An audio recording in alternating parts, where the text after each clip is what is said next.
今日我哋嚟到華發商都啊，咁嚟做乜嘢呢？嚟睇我哋上面嘅海景單位啦。咁呢度呢，樓下就係商都，然之後呢，仲有埋我哋呢個十字門嘅地鐵站啦。咁呢個單位呢，真係非常之靚啦。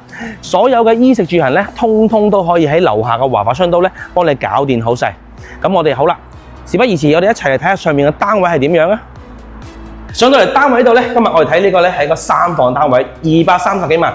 首先嚟睇下呢，佢個景觀係點樣啦。嗱，230幾萬呢，再望到咁靚嘅海景啦。對面呢，仲有澳門嘅觀光塔嚟㗎啦，全海景啊！睇呢個廳非常之大㗎啦，91個平方，230幾萬。我哋睇下所有嘢呢，都係全部包好晒俾你㗎啦。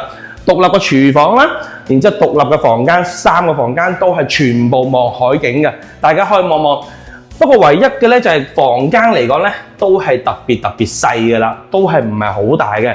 咁仲要係咩呢？佢呢個3房單位呢，係有大套間嘅。每一個房間都係望海景，230幾萬嘅預算呢，你就可以攞低呢一個咁嘅單位啦。最重要係咩呢？樓下就商場啦，所有嘅衣食住行通通幫你全部搞掂好晒。並且呢，樓下仲有地鐵站啦，你去北上廣深啊，都係喺呢個站呢，就可以完成晒所有嘅嘢㗎啦。無論返澳門、返香港、返去外省啊，都係非常之方便嘅。